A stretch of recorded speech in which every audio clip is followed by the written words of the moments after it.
Hello everyone. So in this video, I am going to cover the solution of structure analysis mains questions. Clear? So this year you might have seen कि structure analysis से बहुत ज़्यादा questions आए हैं, around 104 marks. This is exactly 2 times of weightage of last year.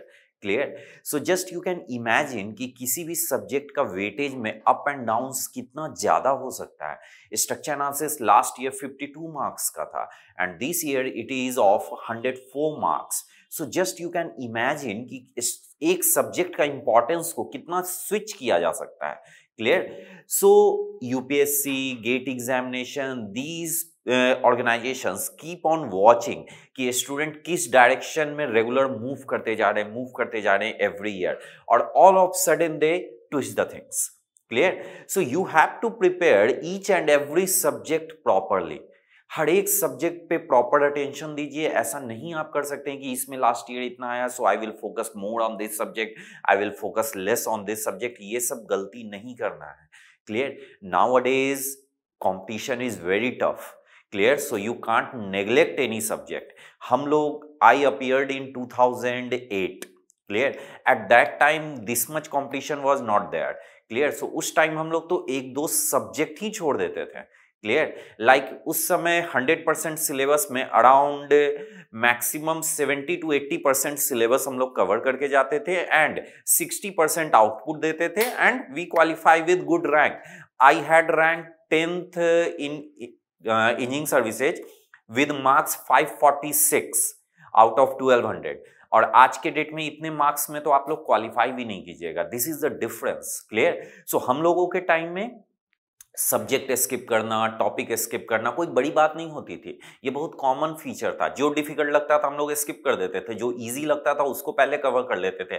थोड़ा सा और extra effort लगा के कुछ डिफिकल्ट टॉपिक जो इंटरेस्ट का होता था that we cover, but nowadays you can't do that. Clear you have to focus equally on each and every topic. अब आज के डेट में क्या 100% सिलेबस कवर करना पॉसिबल है? 100% सिलेबस किसी भी टाइम में कवर करना पॉसिबल नहीं होता है। Clear this is not possible. Clear कि 100% हम सिलेबस कवर कर लें, लेकिन आज के डेट में 90% प्लस सिलेबस कवर करना है। 5 to 10% सिलेबस आप इधर उधर छोड़ सकते हैं। Then how student will decide कि क्या छोड़ना है। क्लियर तो जब पूरे सिलेबस में से 5 या 10% ही छोड़ना होता है then no need to take any decision. आपका ऑटोमेटिकली 5-10% छूट जाता है। ये एक ट्रिक है। This trick you have to remember. 100% syllabus में अगर only 5% you have to leave, only 5% syllabus, then उसके लिए आपको कुछ सोचना नहीं है। ऑटोमेटिकली जो आपको डिफिकल्ट लगेगा वो तो आपसे ऐसे ही छूट गया and that content will be around 5 to 10%।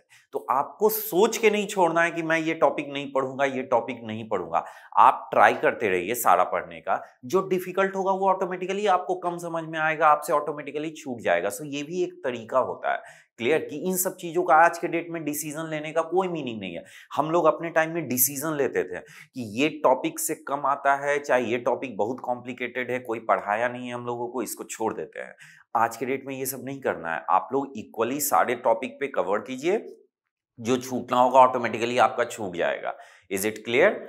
Now कुछ टॉपिक होते हैं जिसमें कि एफर्ट रिक्वायरमेंट बहुत ज्यादा होता है और आउटपुट उसमें बहुत कम मिलता है, तो उन सब टॉपिक का डिसीजन ऑटोमेटिकली हो जाता है कि ये हमसे नहीं होगा। Clear so in this way also you can proceed. Clear now अब वन बाय वन सारे क्वेश्चंस का हम सॉल्यूशन एक्सप्लेन करेंगे, उससे रिलेटेड नियर बाय कुछ कॉन्सेप्ट्स भी बता देंगे, तभी तो इस वीडियो को देखने का एडवांटेज है। अदरवाइज सॉल्यूशन तो प्रिंटेड फॉर्म में, पीडीएफ फॉर्म में सब जगह अवेलेबल है, isn't it? Previous year question paper का अवेलेबल होता है। सो वीडियो देखने का ये फायदा होगा कि उससे रिलेटेड थोड़ा बहुत कुछ कुछ कॉन्सेप्चुअल पार्ट भी बता देंगे, सो दैट कि how you can start thinking on the question in the examination. Clear कि एग्जाम में कैसे अप्रोच करते हैं, that is also important. Question देख के कैसे डिसाइड करते हैं कि सबसे पहला लाइन यही लिखना है, first line what you have to write. Clear so you might have seen कि सबसे पहला क्वेश्चन, फर्स्ट क्वेश्चन जो एग्जाम में आया था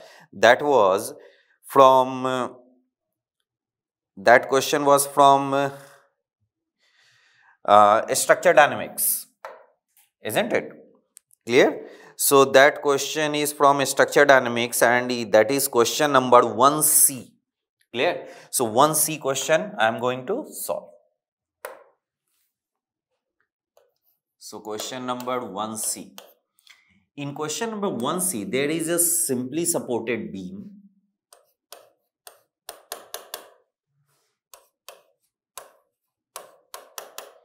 and this beam is supporting one mass. इसका वेट दिया हुआ है 200 न्यूटन. इसका स्टिफनेस दिया हुआ है के स्प्रिंग.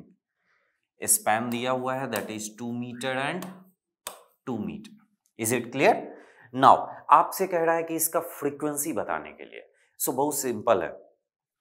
देखिए वेट को अगर हम लोग पुल करके खींच देंगे तो ये पूरा सिस्टम वाइब्रेट करने लगेगा. वाइब्रेट करने लगेगा देन कोई भी वाइब्रेशन हो रहा है देन डेफिनेटली उसका कोई ना कोई नेचुरल फ्रीक्वेंसी होगा. So that frequency we have to calculate. तो फ्रीक्वेंसी क्या होता है? दो चीजें, दो टर्म होती है. एक होती है frequency and second one is angular frequency. तो यहां क्वेश्चन में फ्रीक्वेंसी पूछ रहा है, एंगुलर फ्रीक्वेंसी नहीं पूछ रहा है. Angular frequency is omega and frequency is omega by 2 pi.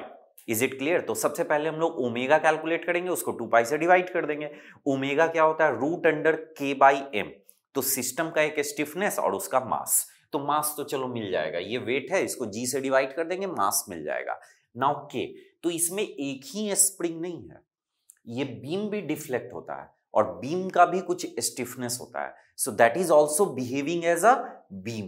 Clear? तो इस पूरे सिस्टम को हम लोग दो स्प्रिंग के कॉम्बिनेशन से सबसे पहले रिप्रेजेंट करेंगे. सो सी, इस सिस्टम को हम लोग ऐसे रिप्रेजेंट कर सकते हैं.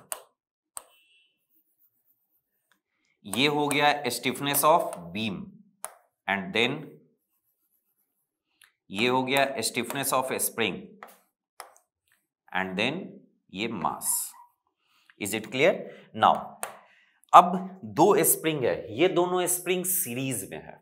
क्लियर? सो इन दोनों स्प्रिंग का एक इक्विवेलेंट स्प्रिंग होगा.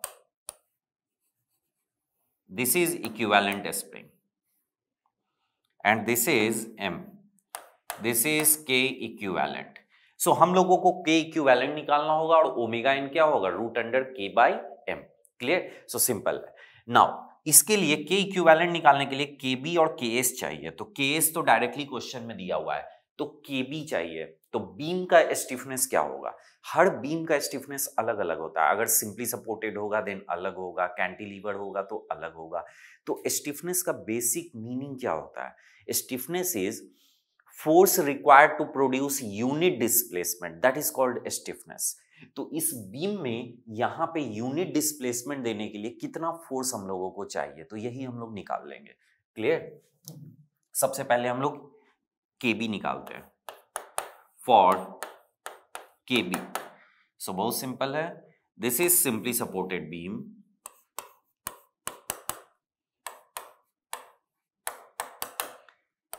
Suppose here we have applied P.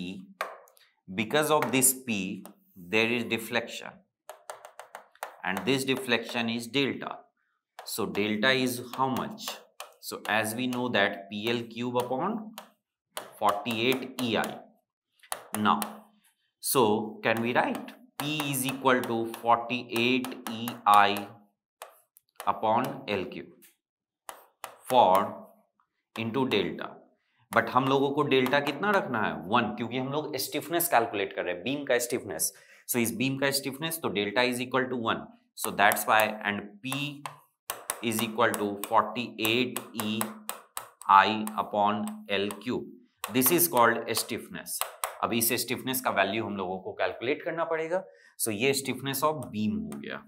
Now so this is 48 into E का value 2 into 10 to the power 5 question में दिया हुआ है, इजंट इट? देन आई का वैल्यू, क्रॉस सेक्शन दिया हुआ है क्वेश्चन में, आई कितना होगा? B d cube by 12. तो बीम का क्रॉस सेक्शन दिया हुआ है.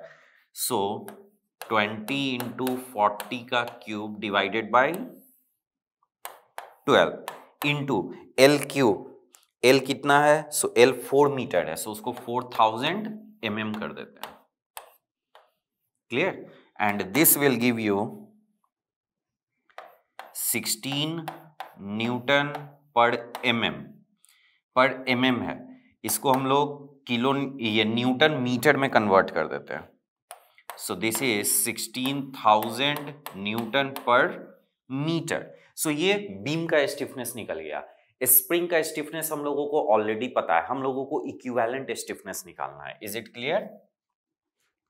नाउ के इक्विवेलेंट क्या हो जाएगा? So K B into K S divided by K B plus K S. So अगर स्प्रिंग सीरीज में होता है then 1/k equivalent is equal to 1/k1 plus 1/k2। ये होता है स्टिफनेस, इक्विवेलेंट स्टिफनेस। बहुत बार स्टूडेंट्स को कंफ्यूजन होता है कि कैसे पता चलेगा कि सीरीज में है या पैरेलल में है। सो सीरीज और पैरेलल पहचानने का एक बेसिक फंडा है, वो बेसिक फंडा हम आपको बता देते हैं, उसके बाद आपको कभी कोई दिक्कत नहीं होगी। Clear? So now concentrate. See, ये सपोर्ट है and this is a spring.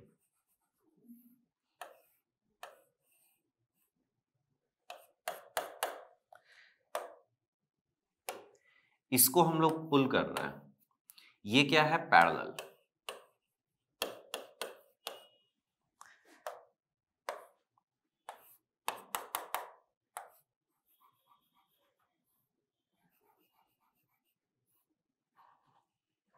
And this one is series.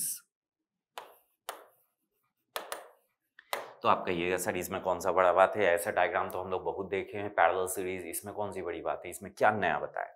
सो देखिए बेसिक क्या है, पैरेलल और सीरीज होने का एक बेसिक रूल है। अगर स्प्रिंग पैरेलल होगा तो दोनों में डिस्प्लेसमेंट, दोनों में इलोंगेशन इक्वल होगा। इसको जब आप पुल कीजिएगा तो इसमें डेल्टा इलोंगेशन है तो इसका भी इलोंगेशन डेल्टा ही होगा। That is the meaning of parallel. तो जब भी कोई सिस्टम देखिए, अगर दोनों स्प्रिंग का इलोंगेशन सेम है, clear, then that is behaving as a parallel. लेकिन फोर्स इक्वल हो कोई जरूरी नहीं है। अगर इसका स्टिफनेस K1 रहेगा, इसका K2 रहेगा, यहां से खींचिएगा तो दोनों का इलोंगेशन तो सेम होगा, बट इसमें फोर्स अलग होगा, इसका फोर्स अलग होगा, दोनों फोर्स का सम इक्वल टू P हो जाएगा। क्लियर? सो पैरेलल में इलोंगेशन इक्वल, फोर्स अनइक्वल। ठीक है? सीरीज में क्या होगा, यहां अगर हम लोग फोर्स लगा के खींचे तो ये भी इलोंगेट होगा, ये भी इलोंगेट होगा, दोनों का इलोंगेशन ऐड करेंगे तो फाइनल इलोंगेशन होगा। Final elongation is 10 mm। तो क्या दोनों स्प्रिंग में 5 mm ही इलोंगेशन होगा? ऐसा कोई जरूरी नहीं है। हो सकता है ये 3 mm ये 7 mm हो गया, हो सकता है ये 2 mm ये 8 mm हो गया। सो इट डिपेंड्स, लेकिन दोनों में फोर्स हमेशा इक्वल रहेगा। देखिए 10 किलो न्यूटन यहां से अप्लाई किया तो ये इस स्प्रिंग का एफबीडी बनाएंगे तो इधर 10 हुआ तो इधर भी 10 होगा, फिर यहां पे 10 होगा, देन इसमें भी 10 होगा। सो इसमें क्या होता है, इलोंगेशंस में be different but force will be same, force हमेशा सेम होगा। क्लियर? सो इसका की पॉइंट क्या है जो आप लोगों को याद रखना है? सो सी, पैरेलल में की पॉइंट क्या होता है? elongation same and force may be different। Symmetrical के केस में फोर्स भी सेम हो जाता है, इसमें क्या होगा, force is same but elongation may be different। is it clear? so हम लोगों के एग्जाम्पल में देखिए, यहां पे अगर लोड से हम लोग इसको नीचे पुल करेंगे तो ये इलोंगेट होगा, तो ये जितना इलोंगेट होगा ये भी उतना ही इलोंगेट होगा, कोई जरूरी नहीं है। बीम का डिफ्लेक्शन अलग होगा, स्प्रिंग का इलोंगेशन अलग होगा। लेकिन यहां 200 न्यूटन लोड लगा हुआ है, देन इस बीम पे कितना फोर्स आया, उस पे भी 200 आया, तो फोर्स दोनों में क्या है, सेम है। सो that's why this is in series. तो सीरीज और पैरेलल हमेशा इलोंगेशन ऑफ फोर्स के डिस्ट्रीब्यूशन से देखने का हैबिट लगाइए, ना कि डायग्राम देख के। बहुत बार ऐसा डायग्राम होता है ना जो कंफ्यूजिंग हो जाता है। Now I am coming to the question. So यहाँ पे इसका दोनों का हम लोग स्टिफनेस यहाँ पे मेंशन कर देंगे। सो दोनों का स्टिफनेस मेंशन कर दीजिए। एक का है 16,000 into 40 divided by 16,000 plus 40. So this will give you 39.9 Newton per meter, isn't it? अब हम लोगों को नेचुरल एंगुलर फ्रीक्वेंसी चाहिए। Natural angular frequency, so that is omega n. So omega n is nothing but k equivalent by m. Clear? But question में m नहीं दिया है, मास नहीं दिया हुआ है, न्यूटन में दिया हुआ है, वो वेट है। आपको क्या लेना है? केजी में लेना है, मास। क्लियर? तो k इक्विवेलेंट सबसे पहले हम लोग मेंशन कर देंगे। सो k इक्विवेलेंट आपका हो गया 39.9 और मास आपका कितना हो जाएगा? 200 divided by 9.81. So this will give you 1.4 radian per second. Clear? Now finally आपसे पूछ रहा है frequency. Frequency, so that is omega N divided by 2 pi. So इस ओमेगा एन को 2 पाई से डिवाइड कर दीजिए। So that will B 0.22 hertz. Clear? So in this way this question can be solved. Is it clear?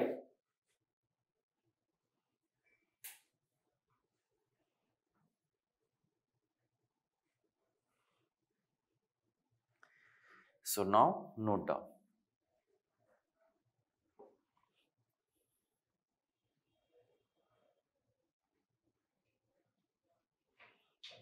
Video pause करके note down कर लीजिए।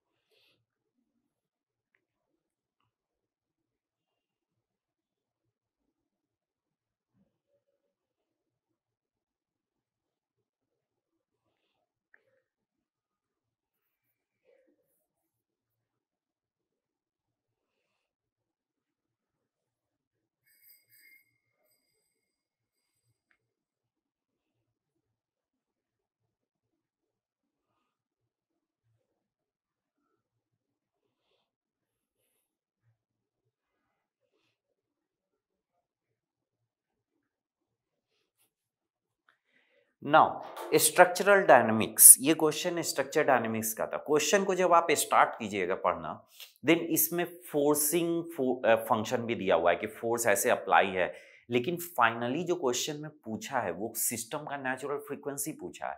तो natural frequency force से इंडिपेंडेंट होता है। तो बेसिकली क्वेश्चन में अननेसेसरी रिडंडेंट डेटा डाला हुआ है।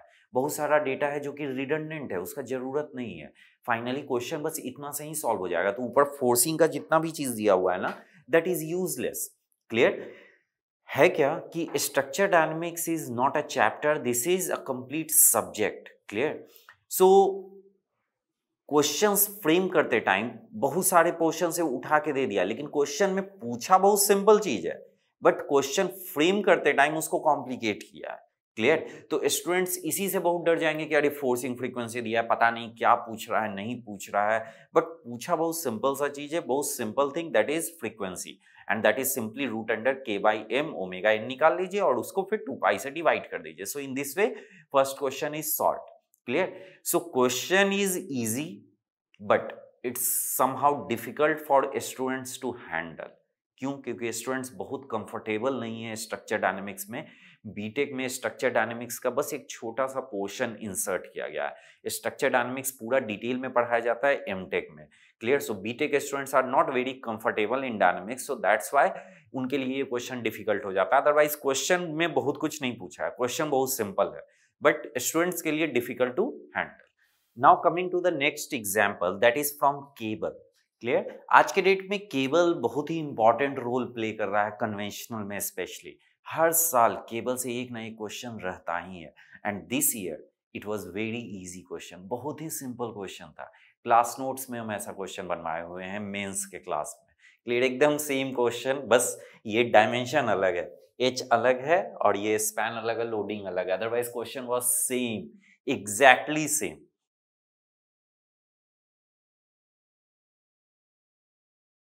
Clear? So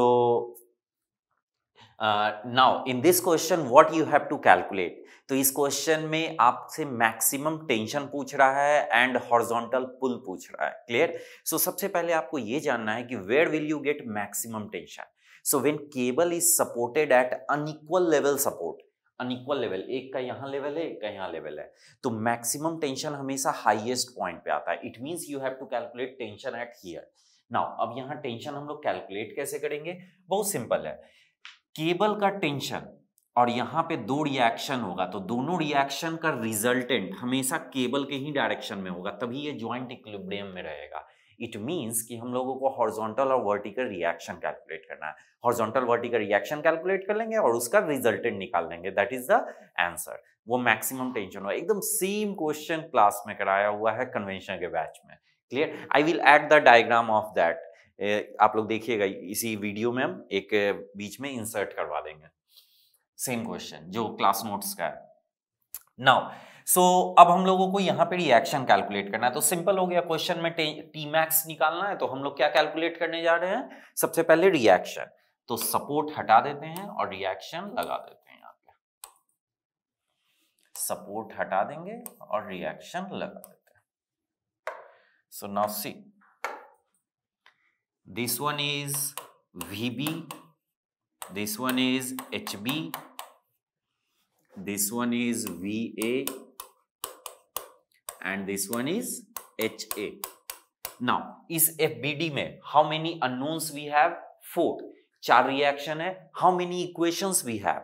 So we have many equations. See, sigma fx equal to 0, sigma fy 0, sigma mz 0. And since this is cable structure, so in cable bending moment is 0 everywhere. तो हम लोग किसी भी point के बाद बेंडिंग मोमेंट 0 कर देंगे, तो 4 इक्वेशन बनाएंगे, 4 अननोन सॉल्व हो जाएगा। Clear. So now we are going to start. Clear.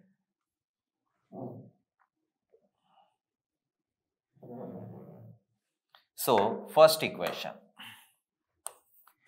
sigma fx equal to 0. So fx equal to 0 minus HA plus HB equal to 0. So this is first equation.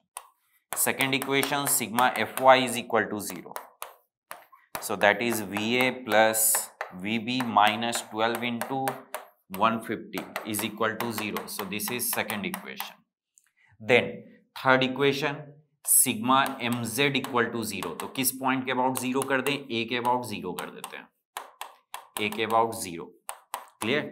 सो सबसे पहले 12 into 150 UDL into 75, इस direction में clockwise, so that's why positive, minus VB into 150, then minus HB into 3 is equal to 0.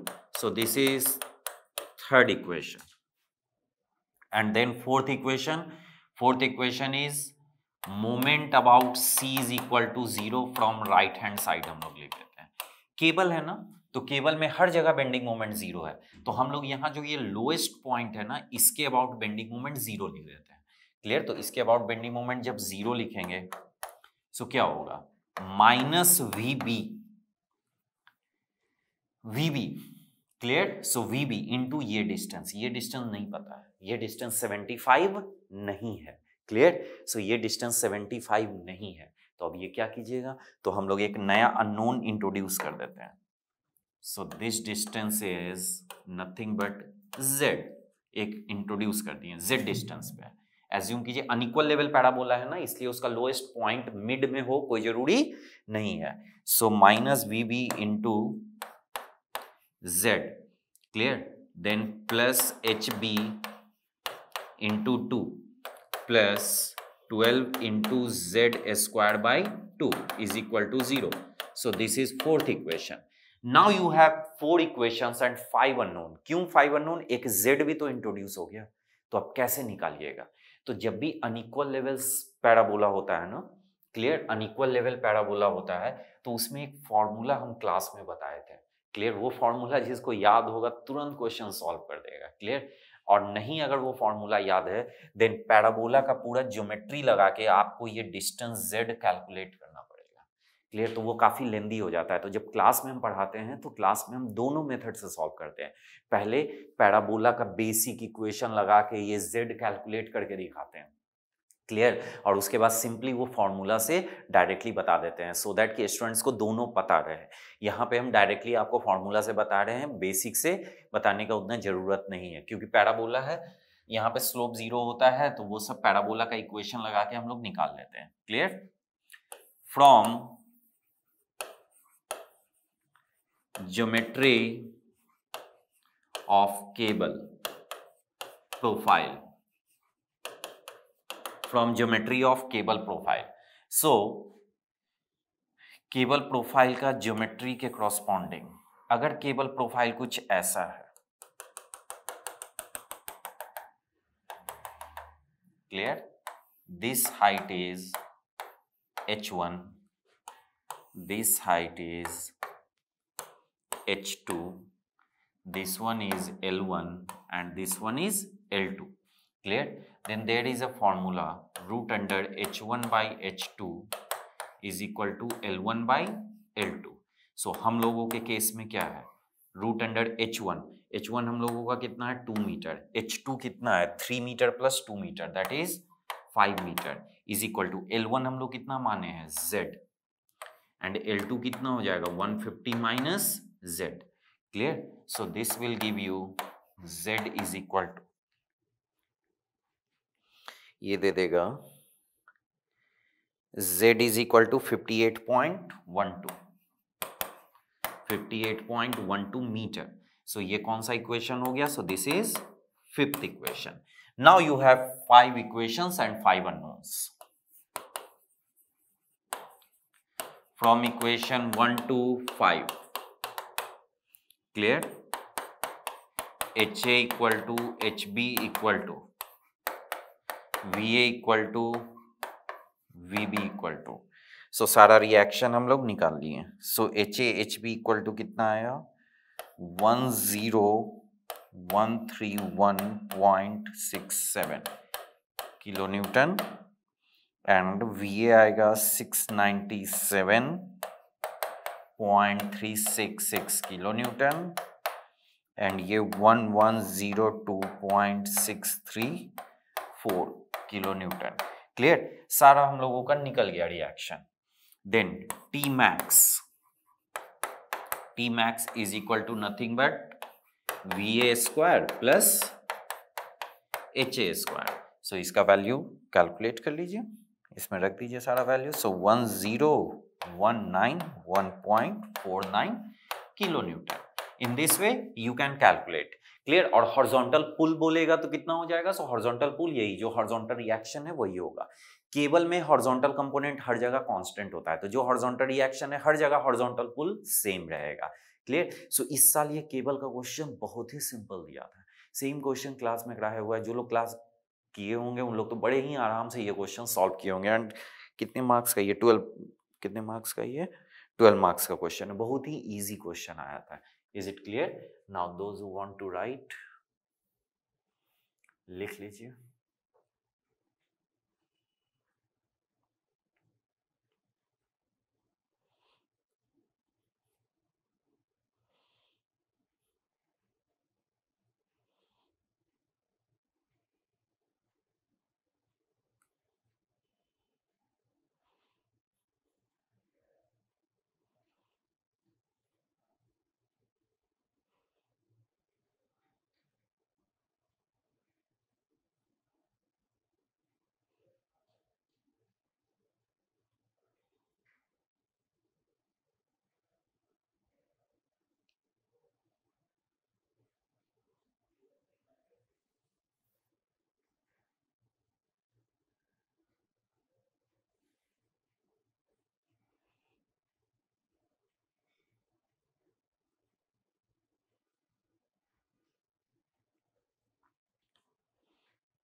Okay, so now coming to the next question that is from matrix. So अब matrix का एक question हम लोग कर लेते हैं. Matrix का question है question number 3A. So that I am going to start now. So this is the question of matrix.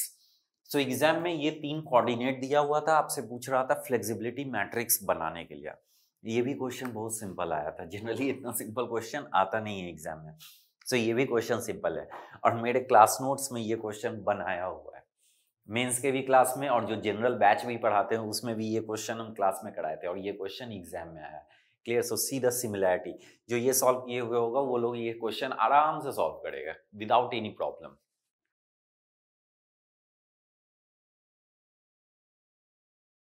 So doesn't matter. अब हम लोग ये क्वेश्चन सॉल्व करने पे कॉन्सेंट्रेट करते हैं.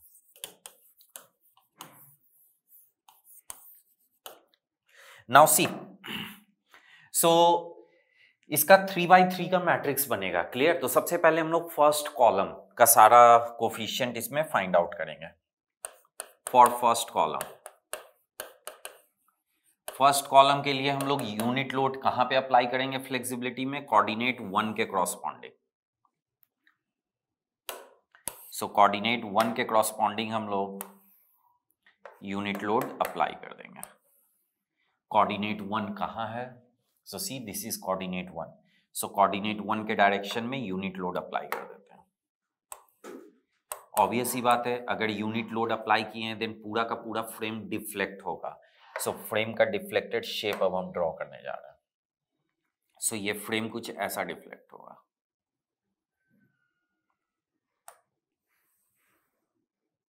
ये ऐसा डिफ्लेक्ट होगा.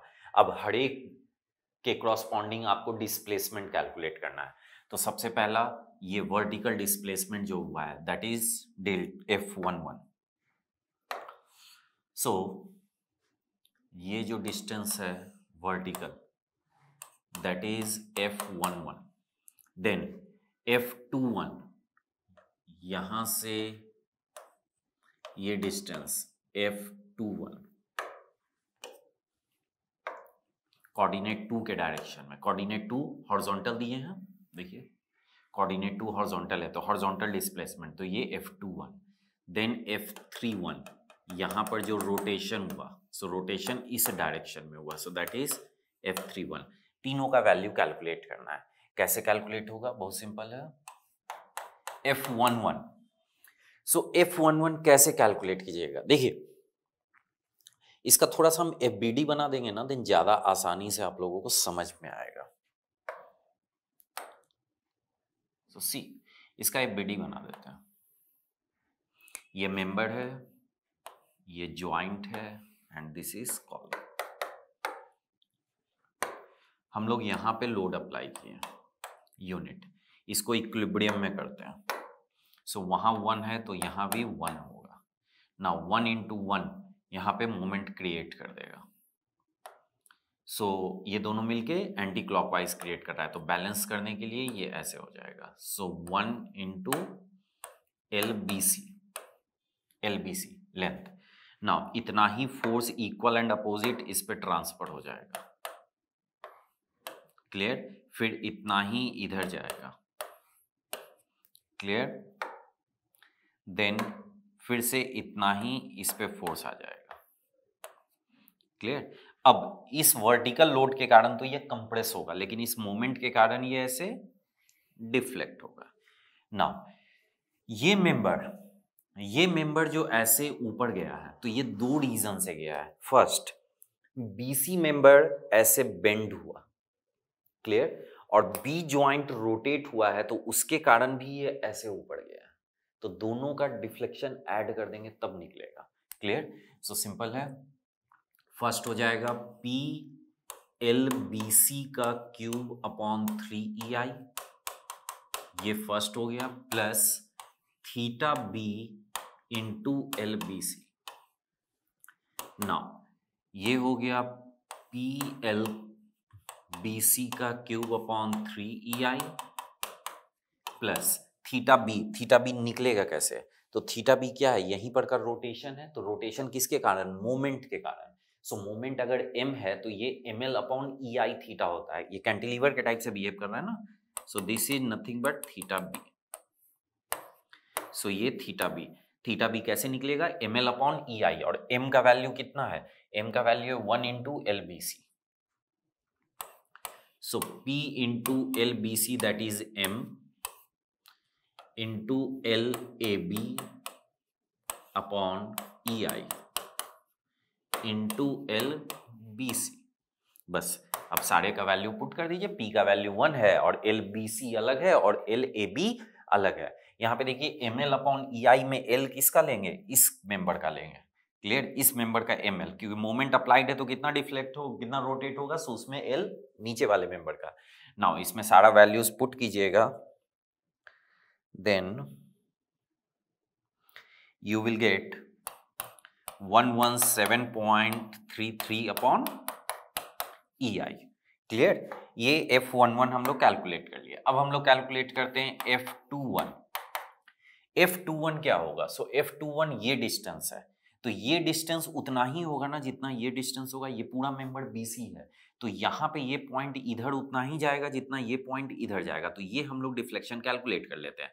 तो ये डिफ्लेक्शन कैसे कैलकुलेट होगा, तो ये डिफ्लेक्शन कुछ और नहीं है, ये है, clear. So this is nothing but delta x B, B पे एक्स के डायरेक्शन में जो है। नाउ अब ये पॉजिटिव होगा या नेगेटिव, सो ये वैल्यू नेगेटिव लेंगे। क्यों नेगेटिव लेंगे, that you have to understand. Coordinate 2 किस डायरेक्शन में, कोऑर्डिनेट 2 इधर है और डिस्प्लेसमेंट किधर हो रहा है, इधर। तो अगर कोऑर्डिनेट के अपोजिट होता है तो नेगेटिव लेते हैं, कोऑर्डिनेट के अलोंग होता है then we take positive value, clear. So this is minus delta x B. तो डेल्टा एक्स बी कैसे कैलकुलेट होगा, ये डेल्टा एक्स बी है, so M L square upon 2EI, so M कितना है, P into L B C, ये m हो गया into L square, so A B का स्क्वायर अपॉन 2EI, क्लियर। इसका वैल्यू कैलकुलेट कीजिएगा, देन आएगा 72 upon EI। Then after this F31 क्या है, F31 इज दिस रोटेशन, तो ये रोटेशन कितना होगा, बहुत सिंपल है, BC मेंबर बेंड हो रहा है तो उसके कारण रोटेट हुआ, प्लस B ज्वाइंट भी रोटेट हो रहा है, तो दोनों ऐड हो जाएगा। देखिए इसके कारण रोटेशन और प्लस ये ज्वाइंट रोटेट हो रहा है उसके कारण, दोनों ऐड कर देंगे। Is it clear. सो ये हो जाएगा theta B plus rotation at C due to bending of BC, और इस पूरे के वैल्यू में माइनस ऐड कर देंगे, क्लियर। सो ये नेगेटिव ऐड कर देंगे। अब ये नेगेटिव क्यों, so that you need to understand, ये एंटी क्लॉकवाइज है, ये इस डायरेक्शन में है और कोऑर्डिनेट का डायरेक्शन इधर है, सो कोऑर्डिनेट इधर है और रोटेशन इधर है, दोनों अपोजिट डायरेक्शन में, तो अपोजिट डायरेक्शन में इसलिए नेगेटिव लेंगे। मैट्रिक्स में साइन कन्वेंशन कोऑर्डिनेट के कॉरस्पॉन्डिंग चलता है, क्लॉकवाइज एंटी क्लॉकवाइज नहीं चलता है। कोऑर्डिनेट के अलोंग डिस्प्लेसमेंट है तो पॉजिटिव, कोऑर्डिनेट के अपोजिट है देन नेगेटिव, क्लियर। तो ये कोऑर्डिनेट के अपोजिट है इसलिए हम लोग नेगेटिव ले लिए। नाउ अब इस केस में माइनस थीटा बी कितना हो जाएगा, M L upon E I, so M हो जाएगा P L B C into L A B upon E I, और BC मेंबर में बेंडिंग के कारण rotation, so PL square upon 2EI, किसका L, BC का डिवाइडेड अपॉन 2EI। सो इसमें भी सारा वैल्यूज को पुट कर देंगे, then you will get -32 upon EI। So ये फर्स्ट कॉलम हम लोगों का हो गया, क्लियर। एकदम इसी तरह से क्लास में बताया हुआ है, क्लास में भी इसी तरीके से डायग्राम बना हुआ है, BD बनाया हुआ है और ये सब कैलकुलेशन किया हुआ है, जो जिसका वो समझा हुआ होगा वो तो बहुत ही आसानी से बनाया होगा ये एग्जाम में, clear. Now for second column,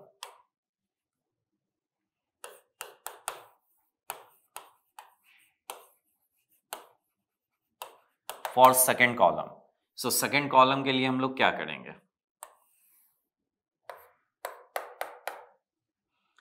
second column के लिए कोऑर्डिनेट 2 के डायरेक्शन में यूनिट लोड अप्लाई करेंगे और स्ट्रक्चर का डिफ्लेक्टेड शेप। तो स्ट्रक्चर का डिफ्लेक्टेड शेप कुछ ऐसा हो जाएगा।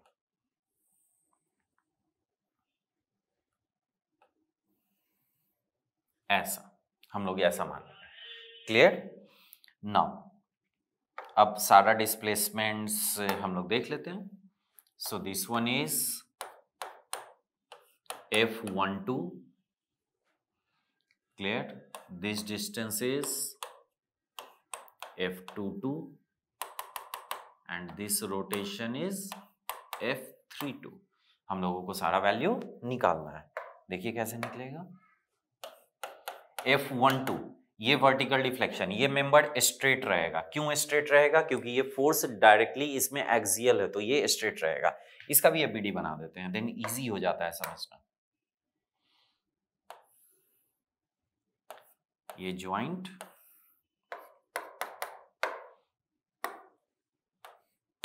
So this is unit. Clear? Equal and opposite, यहां पे यूनिट आएगा, यहां पे यूनिट आएगा, दोनों यूनिट यूनिट, फिर ये यूनिट, फिर ये यूनिट। इस यूनिट के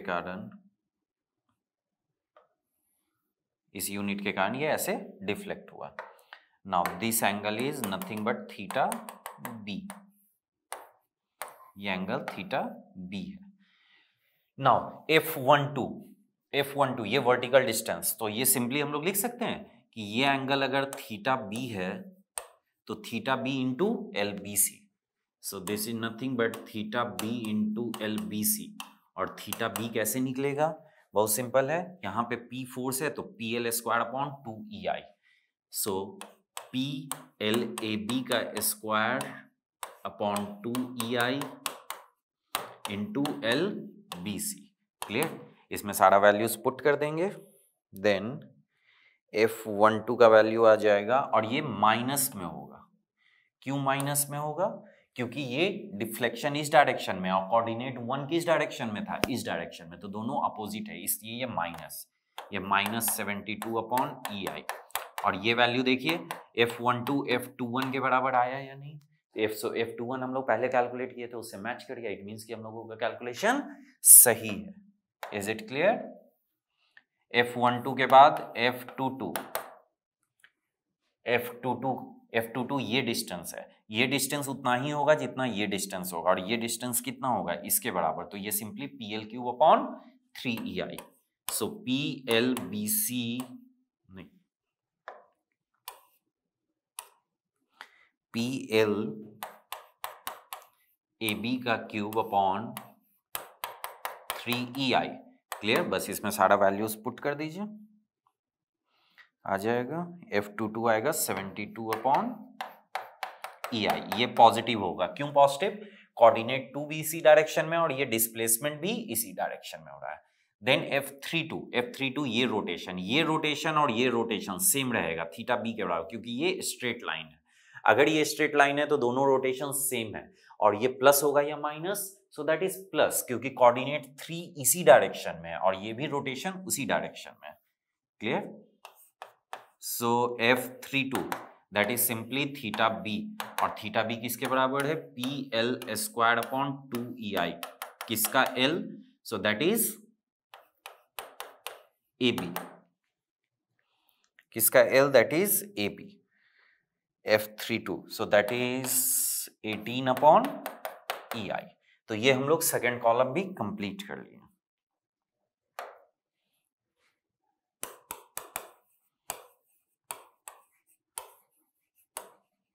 फॉर थर्ड कॉलम के लिए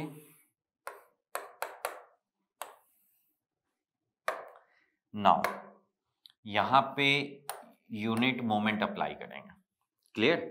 सो अब यहां पे यूनिट मोमेंट अप्लाई करने से स्ट्रक्चर कैसे डिफ्लेक्ट होगा, that you have to know. So see, ऐसा डिफ्लेक्ट होगा और ये ऐसे बेंड भी होगा। क्लियर? नाउ अब इसमें कौन सा डिस्प्लेसमेंट क्या कहलाएगा? सो दिस इज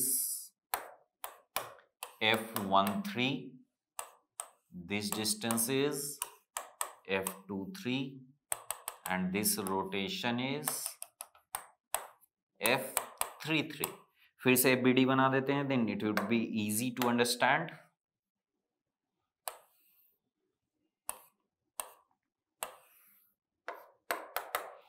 यहां पे एक मोमेंट है, क्लियर। सो उसको बैलेंस करने के लिए ये मोमेंट यहां से आएगा, ये ऐसे आएगा, देन ये ऐसे आएगा, देन ये ऐसे आएगा। अब इसके बाद इस मोमेंट के कारण ये ऐसे डिफ्लेक्ट हो जाएगा, क्लियर। नाउ फिर से थीटा बी आपका यही है, ये angle theta B. Theta B का यूज हो रहा है इसलिए दिखा देते हैं theta B, clear. Now so F13 किसके कारण होगा? सो सी, एक तो थीटा बी रोटेट हुआ, क्लियर। तो थीटा बी इंटू कुछ ये डिस्टेंस LBC और प्लस ये मेंबर बेंड भी हुआ। सो सी, पहले तो ये रोटेट हुआ प्लस बेंड भी हुआ, दोनों हुआ है। तो दोनों हुआ है, सी BC बेंड हुआ मोमेंट के कारण और फिर रोटेट हो गया, तो दोनों ऐड हो जाएगा, क्लियर। सो F13 ये क्या हो जाएगा? Theta B into LBC plus MLBC का square upon 2EI। Now theta B कितना होगा? सो थीटा बी क्या होगा? ML upon EI। इसी मोमेंट के कारण ये रोटेशन है, तो L किसका? AB का। सो ये हो जाएगा MLAB upon EI into LBC plus MLBC square upon 2EI, clear. जब इसमें सारा वैल्यूज पुट कीजिएगा देन इसका आंसर आएगा, और ये माइनस में होगा। क्यों माइनस में होगा सारा वैल्यू? क्योंकि कोऑर्डिनेट के अपोजिट डायरेक्शन में डिफ्लेक्शन है। ये डिफ्लेक्शन इधर है और कोऑर्डिनेट इधर था, तो इसलिए नेगेटिव। सो दैट्स व्हाई ये माइनस आएगा, -32 अपॉन EI। ये किससे मैच करना चाहिए? F31 से। तो F31 हम लोग पहले कैलकुलेट किए थे, तो उससे मैच भी कर रहा है। सो इट मींस कि हम लोगों का कैलकुलेशन सही है। Is it clear? अब हम लोगों को कौन सा कैलकुलेट करना है? F23। तो ये डिफ्लेक्शन और ये डिफ्लेक्शन दोनों सेम होगा। सो ये डिफ्लेक्शन और ये डिफ्लेक्शन सेम होगा, और ये डिफ्लेक्शन इसके बराबर है। तो ये डिफ्लेक्शन कैसे निकलेगा? बहुत सिंपल है। F23 that is delta XB positive होगा। क्यों? कोऑर्डिनेट 2 के डायरेक्शन में है, और डेल्टा XB कितना होगा? सो इसके कारण हॉरिजॉन्टल डिफ्लेक्शन कितना होगा? ये ML स्क्वायर अपॉन 2EI। सो MLAB का स्क्वायर अपॉन 2EI। सो इसका वैल्यू आएगा 18 अपॉन EI। F23 किसके बराबर होगा? F32 के बराबर। देख लीजिए मैच कर रहा होगा। देन F33 हम लोगों को कैलकुलेट करना है। F33 सो ये रोटेशन कैसे निकलेगा? बहुत सिंपल है। BC बेंड हुआ तो उसके कारण रोटेशन, अब प्लस ज्वाइंट B रोटेट हुआ तो दोनों रोटेशन ऐड हो रहा है, clear. So simple, theta B plus rotation at C due to bending of BC। Is it clear? Now theta B कैसे निकलेगा? सो यहां मोमेंट अप्लाई किए तो इसके कारण कितना रोटेशन हुआ? नहीं, थीटा बी तो ये है, तो इस मोमेंट के कारण यहां रोटेशन कितना होगा? सो ML अपॉन EI। सो MLAB अपॉन EI प्लस इसमें रोटेशन कितना होगा? सो ये भी मोमेंट के कारण है, MLBC अपॉन EI। M का वैल्यू 1 और लेंथ का वैल्यू रखते चले जाइए। सो इसका वैल्यू आएगा 10 upon EI। 10 upon EI।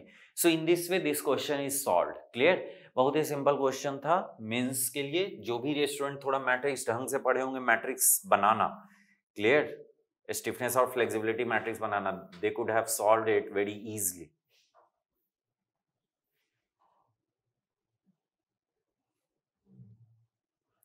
Now जिनको लिखना है they can write.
Now next question is of truss, तो अब हम लोग नेक्स्ट क्वेश्चन ट्रस का कर लेते हैं।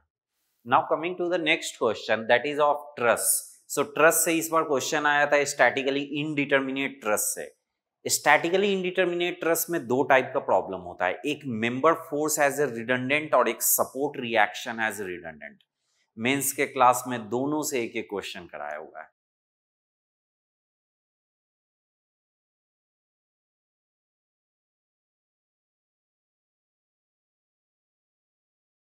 और एकदम सिंपल, मतलब एकदम स्टैंडर्ड क्वेश्चन पूछा है, but there was a problem. Exam में क्या किया है, डेटा ही नहीं दिया। क्वेश्चन सिंपल था बट डेटा ही सफिशिएंट नहीं दिया। तो बहुत सारे स्टूडेंट कंफ्यूज हो गए कि कैसे इसको सॉल्व करें। तो बहुत सारे स्टूडेंट्स ने डेटा खुद से एज्यूम किया और इसको सॉल्व कर दिया। क्लियर। सो इसमें ये हाइट ही नहीं दिया था, ये बीएफ मेंबर का हाइट 5 मीटर होना चाहिए था, बट ये मेंशन नहीं किया। एक्चुअल में डायग्राम जब देखिएगा जो क्वेश्चन एग्जाम में आया था, तो ये पॉइंट और ये पॉइंट तीनों अलग अलग लेवल पे था, और इन दोनों के बीच का डिस्टेंस 2 मीटर दिया हुआ था, और यहां से यहां तक 4 मीटर दिया हुआ था, और ये इसके बीच में तो दिखाए हुए था, बट इसका हाइट अलग से मेंशन नहीं किया था। सो बहुत सारे स्टूडेंट उसको भी 4 मीटर मान के बना दिए, बहुत सारे स्टूडेंट 5 मीटर मान के बना दिए। So it depends, but students can represent themselves कि यूपीएससी को इसमें क्या करना है, इसमें मार्क्स किसको देना है, क्या नहीं देना है, कैसे करना है। 4 और 5 सबको मार्क्स तो मिलना चाहिए, या फिर जो भी करना है यूपीएससी को डिसीजन लेना चाहिए। Clear. But here I am going to solve this problem, तो हम इसको 5 मीटर एज्यूम करके इसको सॉल्व कर रहे हैं। Is it clear? बहुत ही स्टैंडर्ड क्वेश्चन है, बस एक मेंबर है उसको रिडंडेंट मानना है और उसको सॉल्व कर देना है। Is it clear? So now see. So सबसे पहला स्टेप इसका होता है डीएसआई, स्ट्रक्चर का डीएसआई निकालिए। तो इसका डीएसआई निकालिएगा 1 आएगा। क्लियर। ट्रस है, ट्रस का डीएसआई आप लोग तुरंत निकाल सकते हैं। सो इसका डीएसआई 1। सेकंड स्टेप, किसी एक मेंबर फोर्स को रिडंडेंट मानना पड़ता है। सो एक ही चीज बस ध्यान रखना है कि ऐसे फोर्स को रिडंडेंट मानिए जिससे कि स्ट्रक्चर रिमूव करने से स्ट्रक्चर अनस्टेबल नहीं होना चाहिए। क्लियर। सो हम लोग क्या कर रहे हैं, इसमें बीजी मेंबर को रिडंडेंट मान रहे हैं। बीजी को हटा भी देंगे तब भी ट्रस आपका क्या रहेगा, स्टेबल रहेगा। Clear. Assuming force of BG as redundant. Clear. इसी को हम लोग कैपिटल आर मान लिया। नाउ इसके बाद थर्ड स्टेप होता है, एकदम step by step he class notes में सॉल्व किया हुआ है। बस अगर डेटा सफिशिएंट दिया हुआ होता तो बहुत सारे स्टूडेंट एकदम 100% सही करके आते हैं। क्लियर। नाउ थर्ड स्टेप में पी सिस्टम, P4 सिस्टम का एक डायग्राम बनाया जाता है। इसमें रिडंडेंट को हम लोग हटा देंगे और सारे मेंबर में फोर्स निकालेंगे।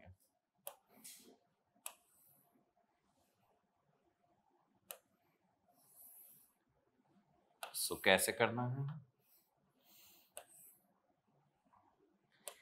बीजी को हम लोग हटा दिए,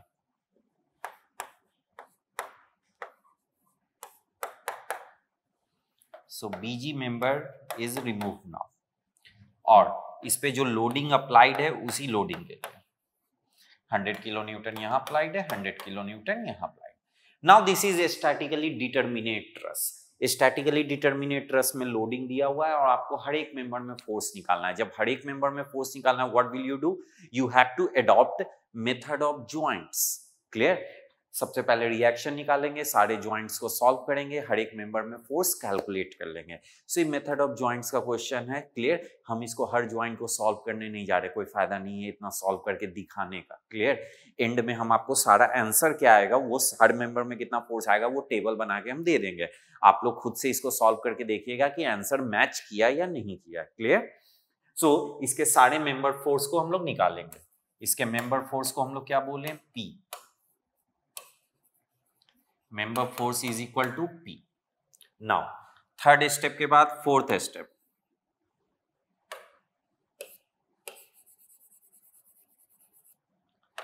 थर्ड के बाद फोर्थ स्टेप। फोर्थ स्टेप में के सिस्टम,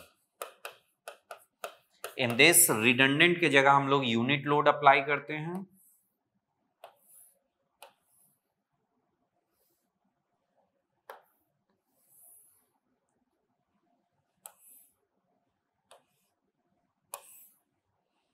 रिडंडेंट के प्लेस पे हम लोग यूनिट लोड अप्लाई कर देते हैं और सारे मेंबर में फोर्स कैलकुलेट कर लेते हैं।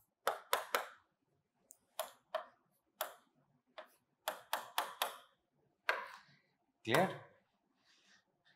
सो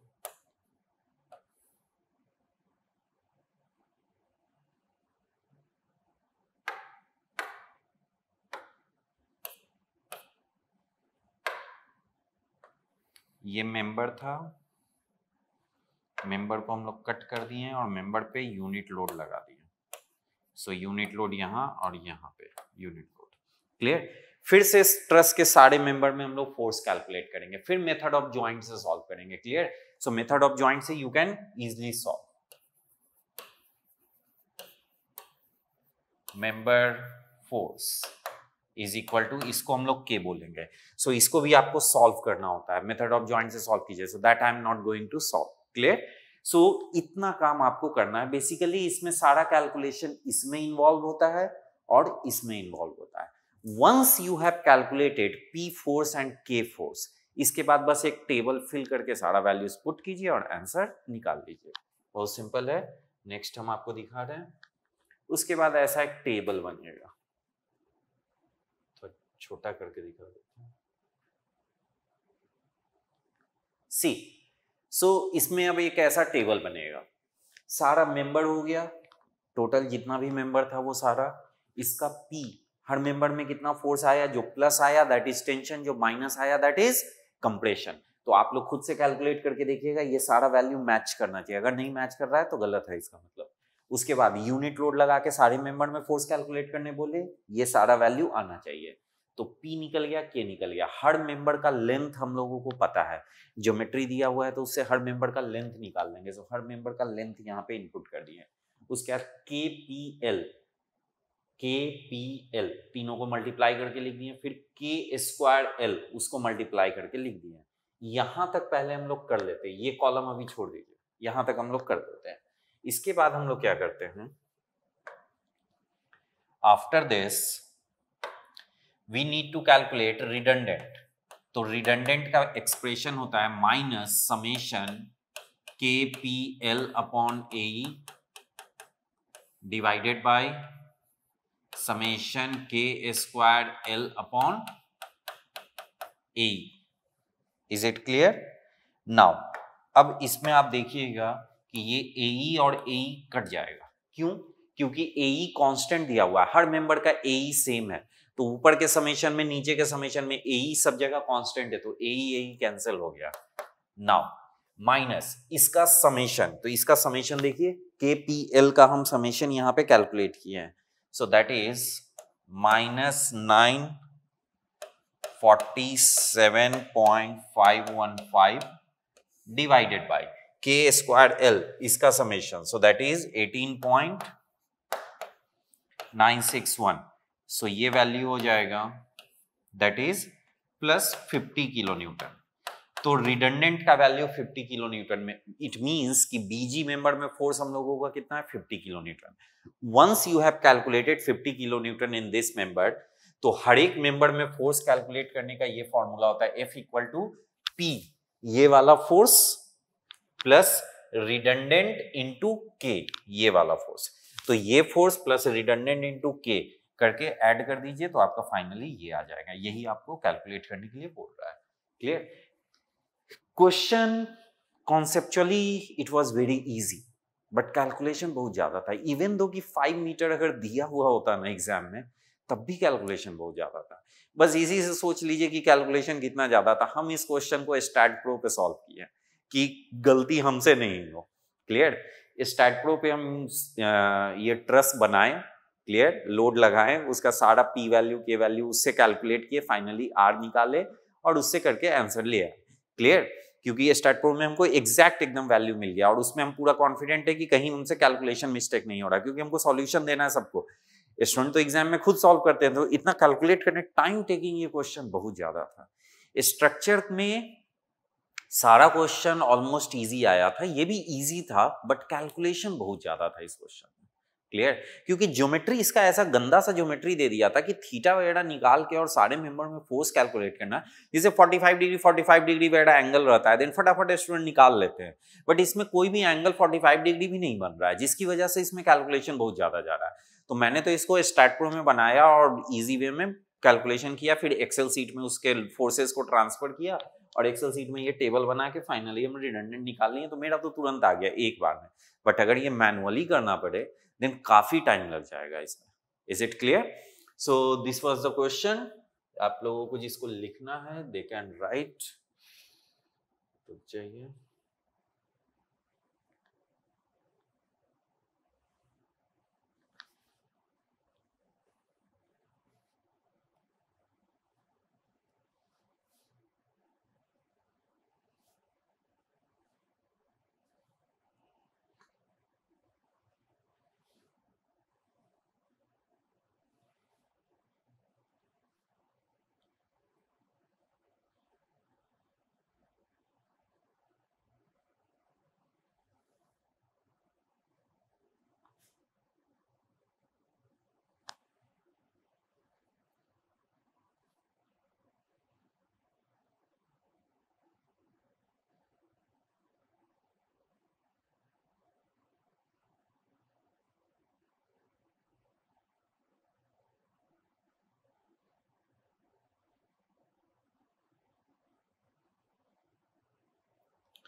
अब हम आपको नेक्स्ट एक फोटोग्राफ शेयर कर रहे हैं इसी वीडियो में। उसमें आप देखिएगा जो क्लास में जो क्वेश्चन हम कराए थे उसमें भी मेंबर फोर्स रिडंडेंट मान के सॉल्व किया हुआ था। Now next question is of arch. Clear, arch का ये क्वेश्चन आया था, 3 हिंज्ड आर्च और आईएलडी दोनों को क्लब करके एक क्वेश्चन बना दिया।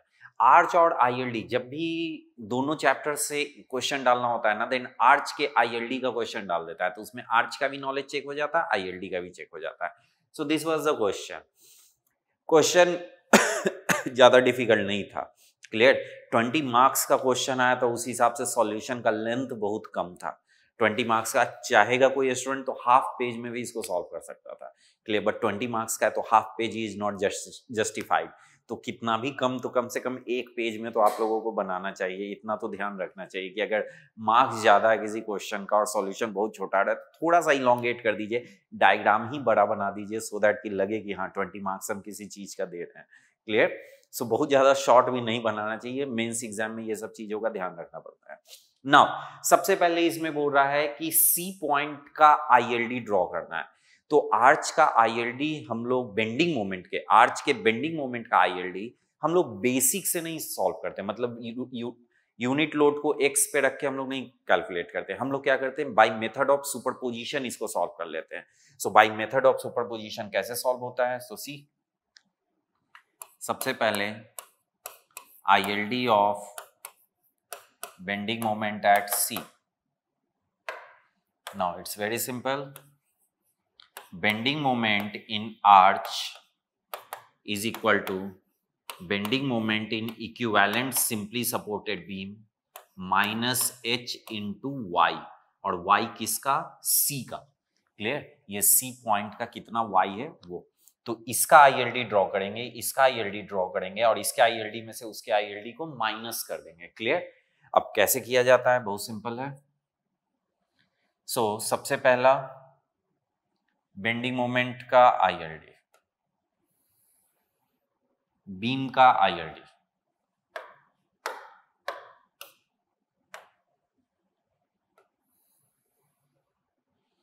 सो बीम का आईएलडी डायरेक्टली ऐसा हो जाता है। क्लियर, ये होता है Z into L minus Z by L. Clear, so ये आ जाएगा, Z का वैल्यू 6 मीटर है, L का value 18 metre minus 6 metre divided by 18 metre, so this is 4। Clear, और ये डिस्टेंस आपका कितना है, यहां से ये distance 6 metre. Clear, this is 6 metre, यहाँ पे ये मैक्सिमम होगा and this ILD is positive. Clear, sagging bending moment का ILD, equivalent simply supported beam पे लोड को मूव कराते तो ये आईएलडी आता है। Minus h into Y C, so h का आईएलडी क्या होता है? सो H का ILD H इंटू YC, इसका ILD ऐसा हो जाएगा। H मैक्सिमम कहां पे होता है? H मैक्सिमम होता है मिड स्पैन पे, so this one is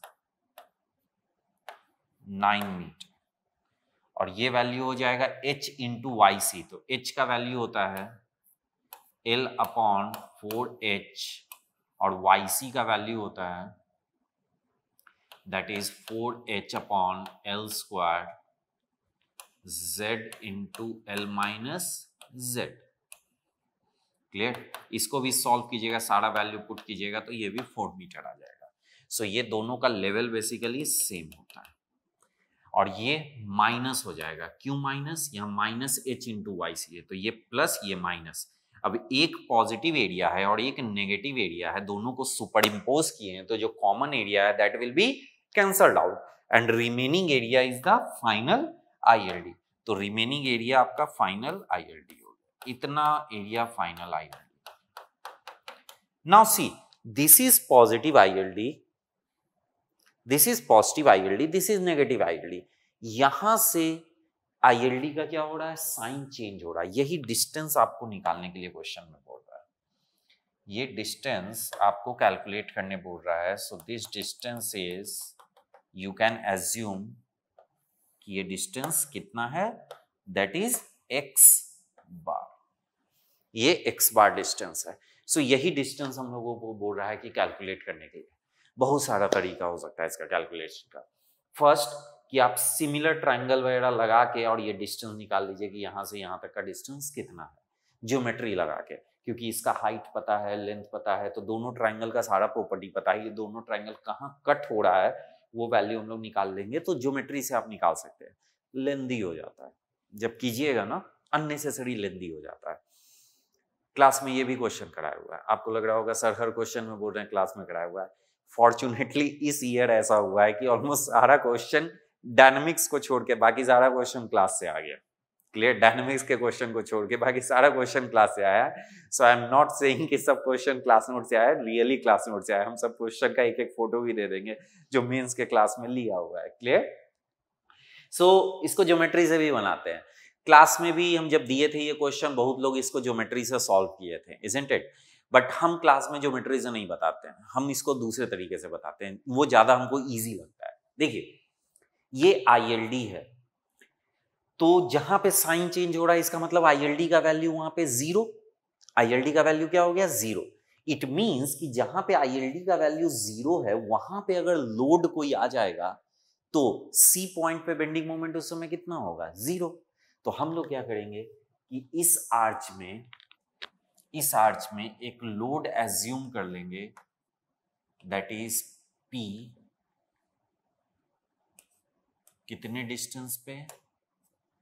x bar distance. कुछ भी लोड एज्यूम कर लीजिए, P भी नहीं एज्यूम करने का जरूरत है तो यूनिट लोड एज्यूम कर लीजिए। यूनिट लोड एज्यूम कीजिएगा, इजिली समझ में आएगा। क्लियर? तो हम इसको यूनिट लोड मान लेते हैं कि यूनिट लोड है।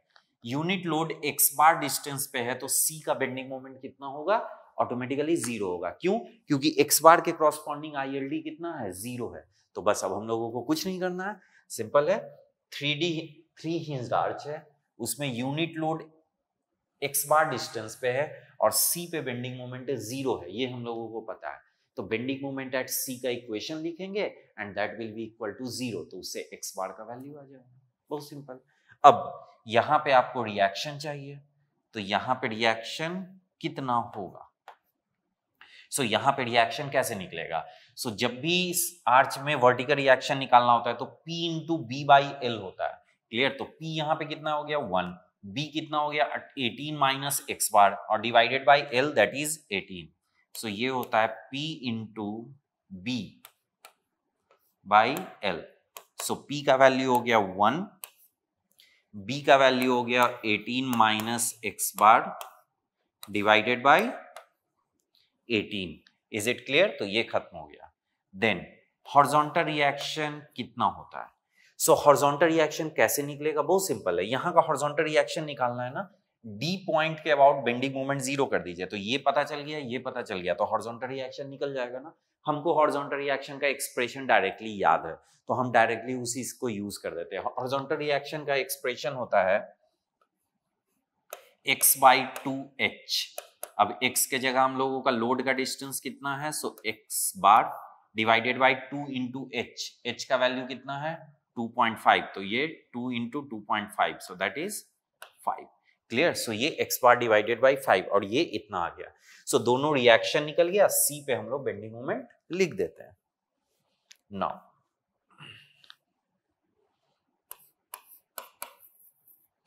assuming a unit load is at a distance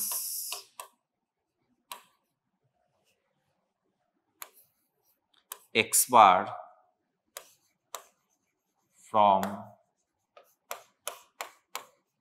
support A, then bending moment at C is 0 because ILD changes its sign। ILD changes its sign, ठीक है? ILD अपना साइन वहां से चेंज कर रहा है। नाउ अब हम लोगों को क्या करना है, simple, bending moment at C equal to 0 कर देना।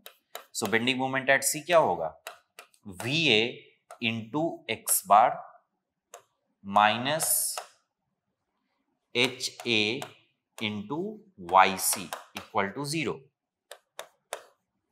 नाउ VA का वैल्यू हम लोग कितना कैलकुलेट किए, 18 minus X bar divided by 18 this into X bar minus HA, नहीं VA इंटू एक्स बार नहीं होगा, VA इंटू Z होगा।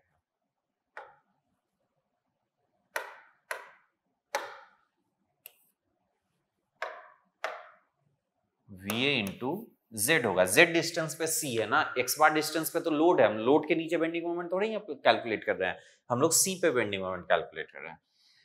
x bar divided by 5, YC क्या हो जाएगा 4 इंटू H, सो 2.5 upon L square into Z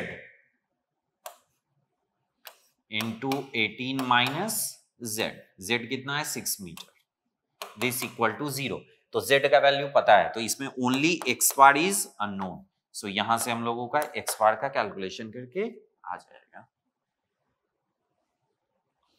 सो x बार का value calculate कीजिएगा 7.714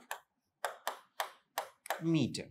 clear? So this is the answer. तो इस तरीके से इसको सॉल्व कर सकते हैं। क्लास में जो हम सॉल्व कराए थे वो हम ऐसे ही बताए थे, उसमें एक पार्ट और कैलकुलेट करना था, उसमें एक ही क्वेश्चन में 2 पार्ट था और एग्जाम में आपका बेसिकली एक ही पार्ट पूछा है, दोनों पार्ट नहीं पूछा है। उसमें हम ये भी कैलकुलेट किए थे, मेरे क्वेश्चन का आंसर आया था 10.28 मीटर। हाँ, एक्स बार का वैल्यू था 10.28 मीटर था मेरे क्वेश्चन का आंसर।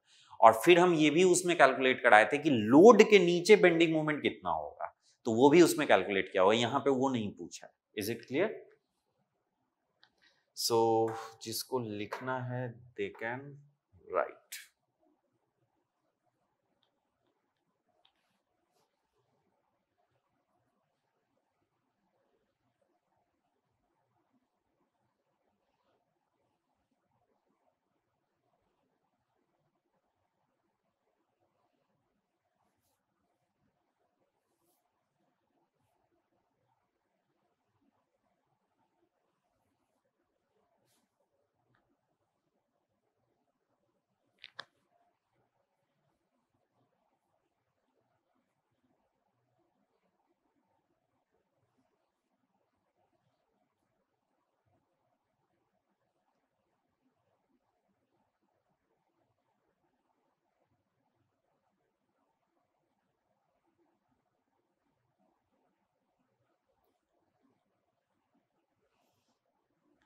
सो आज का जो क्वेश्चन क्लास में कराए थे उसका भी फोटोग्राफ हम अटैच कर रहे हैं, देख लीजिएगा कि कैसा क्वेश्चन क्लास में किया होता है और यहाँ पे क्या क्वेश्चन आया।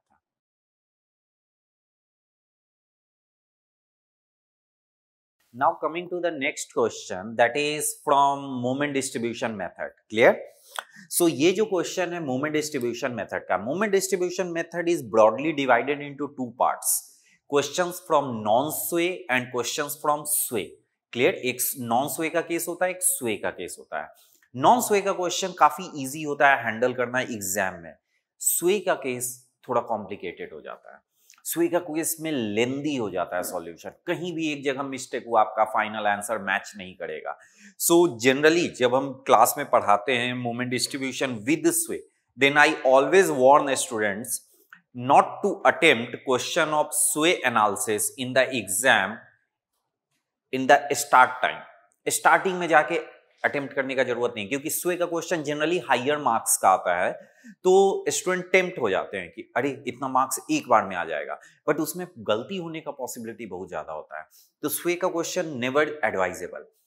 इस बार कितना अच्छा क्वेश्चन सेट किया है, फर्स्ट टाइम ऐसा क्वेश्चन आया. क्या किया है, क्वेश्चन मोमेंट डिस्ट्रीब्यूशन विद स्वे का ही है, बट क्वेश्चन का लेंथ इतना होगा अगर सॉल्यूशन का, तो इसमें ये हाफ ही पार्ट आपसे पूछा ही है, हाफ पार्ट पूछा ही नहीं है. तो अगर इतना बड़ा सॉल्यूशन था उसको वो इतना कर दिया, then this is easy to handle in the examination. तो ये क्वेश्चन अब एग्जाम में सॉल्व करने वाला क्वेश्चन आ गया था. क्लियर? तो क्लास में जितना हम करते थे सॉल्व, उसका ये हाफ ही पोर्शन है. क्लास में अराउंड मोमेंट डिस्ट्रीब्यूशन विद स्वे का केस में आई थिंक 9 या 10 स्टेप्स होते थे. क्लियर? और उसमें से ये ओनली 5th स्टेप तक पूछा है. तो हम इसको वैसे ही सॉल्व करेंगे जैसे हम क्लास में सॉल्व करते थे. 5th स्टेप में आपका सीधा सीधा आंसर आ जाएगा. Is it clear? सो देखिए, this is the case of sway. क्योंकि इसमें स्वे तो होगा, इतना तो हम लोगों को पता है कि स्वे होगा. क्यों? अनसिमेट्रिकल है स्ट्रक्चर, लोडिंग अप्लाई किए तो स्वे तो होगा. Clear? So moment distribution with स्वे में एक हम लोग फोर्स अप्लाई करते हैं जो उसको स्वे होने नहीं देता है, और इस क्वेश्चन में भी वही पूछ रहा है कि वो फोर्स का वैल्यू कितना होगा. क्लियर? तो देखिए कैसे सॉल्व किया जाता है. सबसे पहले पहला स्टेप, इसका के आई.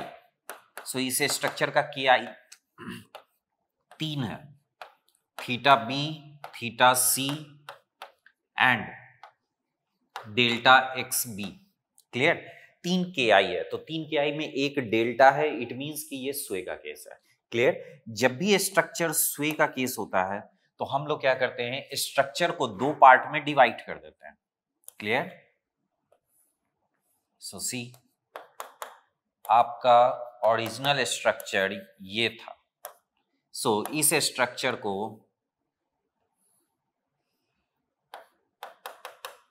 हम लोग एक स्ट्रक्चर ये, अब ये इसको स्वे होने नहीं देगा क्योंकि यहाँ रोलर लगा दिए, तो अब ये इसको मूव करने नहीं देगा. तो स्वे कैसे रोकेंगे, कोई ना कोई फोर्स लगा के ही रोकेंगे. क्लियर? तो मान लीजिए ऐसे आर अप्लाई करके रोके, तो हम लोग आर अपने तरफ से अप्लाई कर दिए हैं, तो हम लोग क्या करेंगे, फिर इधर आर अप्लाई करके एनालाइज कर देंगे. तो बेसिकली इस क्वेश्चन को 2 पार्ट में ब्रेक कर दिया जाता है, इन दोनों का सम कर देते हैं तो ये आ जाता है.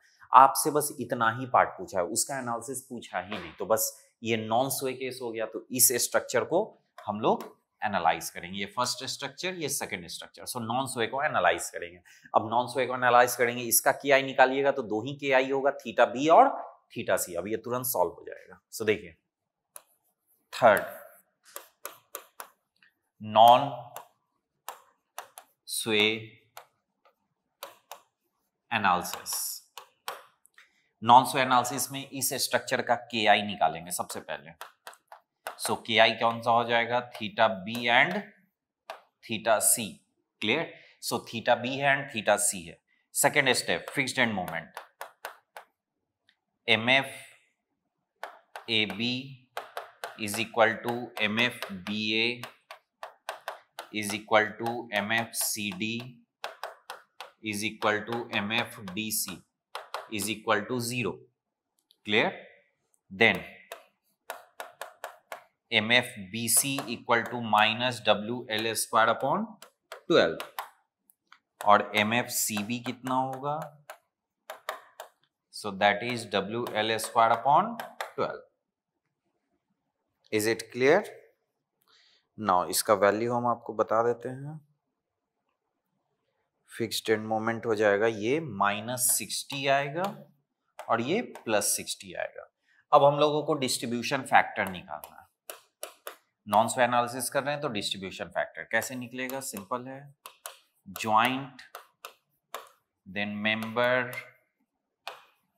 Then stiffness then total stiffness and then distribution factor. Joint कौन सा? सो बी पे और सी पे, क्योंकि उन्हीं दोनों का के आई है तो बी और सी पे डिस्ट्रीब्यूशन होगा। So this is B A, B C, C B and C D. B A का stiffness 4EI upon L that is 6, then BC का स्टिफनेस 4EI upon 6, ये 4EI upon 6, ये 4EI upon 4। क्लियर? नाउ सो यहां पे ये total stiffness निकाल लीजिएगा, इसका इन दोनों को ऐड कर दीजिएगा, इन दोनों को ऐड कर दीजिएगा और यहाँ पे फिर हम डिस्ट्रीब्यूशन फैक्टर लिख देते हैं।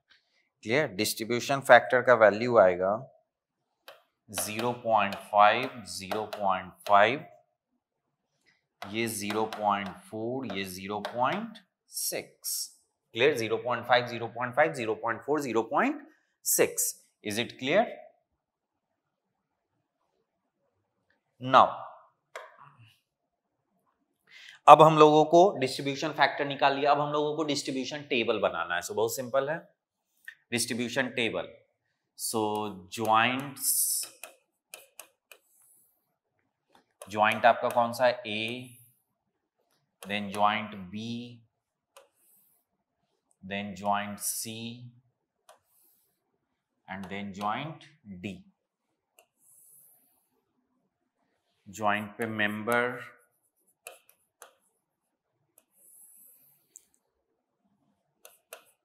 AB, BA, BC, CB, CD, DC। Distribution factor, distribution factor क्या हो जाएगा? सो यहां निल 0.5, 0.5, 0.4, 0.6 nil, then fixed end moment, fixed end moment कितना? so 0 0 -60 +60 0 0। now अब इसका डिस्ट्रीब्यूशन कर देंगे हम लोग। आई एम एज्यूमिंग कि आपको डिस्ट्रीब्यूशन इसका करने आता है। क्लियर? सो ये डिस्ट्रीब्यूशन करके हम आपको फाइनल वैल्यू दे रहे हैं। डिस्ट्रीब्यूशन करना बहुत सिंपल है, बस डिस्ट्रीब्यूट कर दीजिए और फाइनली इसका आंसर आएगा 18.75, 37.8 -37.8, 47.25 -47.25 -23.4। Is it clear? सो ये हम लोगों का फाइनल मोमेंट आ गया।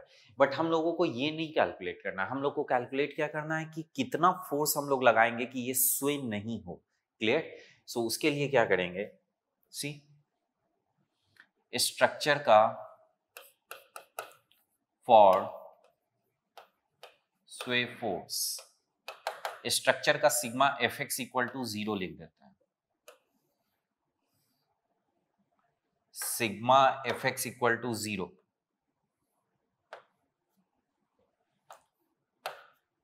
सो यहां पे क्या होगा? This is HA, this is HD और यहां पे ये capital R।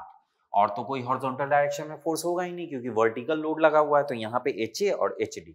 So sigma Fx equal to 0 जब हम लोग लिखेंगे, clear, then HA plus HD minus R is equal to 0। ये हम लोगों का इक्वेशन होगी। हम लोगों को आर का वैल्यू निकालना है। आर का वैल्यू निकालने के लिए एच ए और एच डी चाहिए। तो एच ए और एच डी कैसे कैलकुलेट होता है, that you have to understand.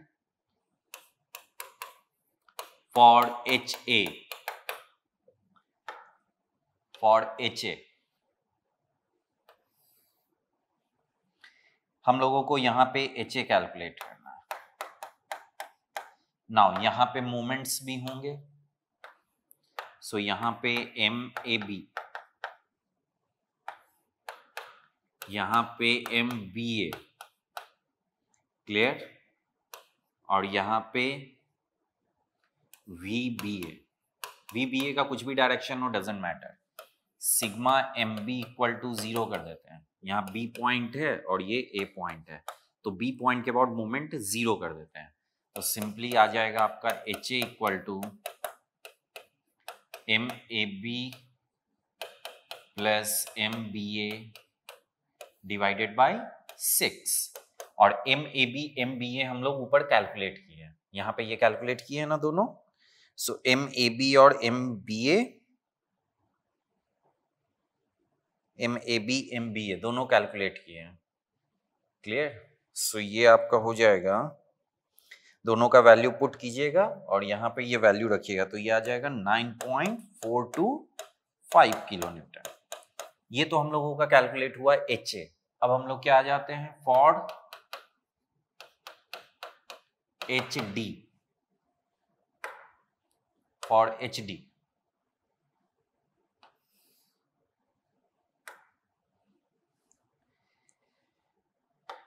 H D के लिए,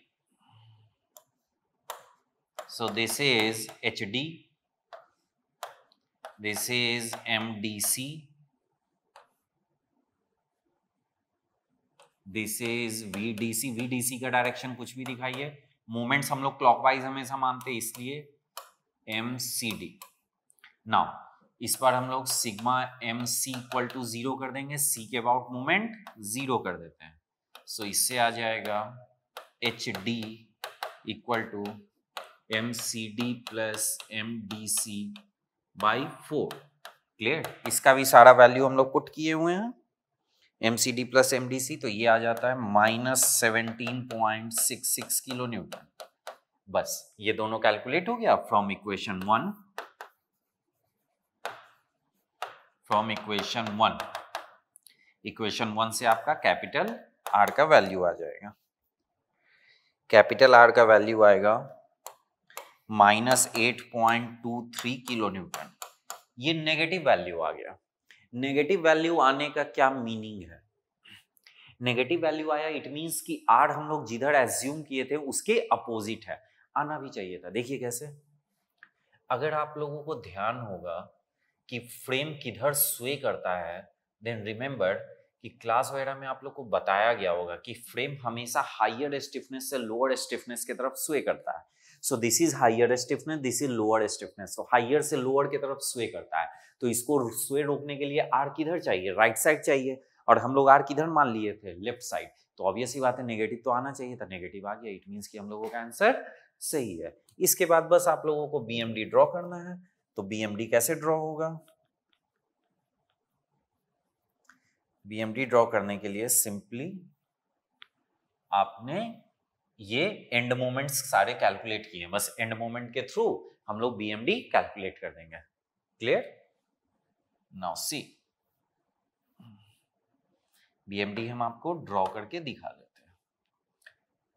सो दिस इज योर फ्रेम, ठीक है।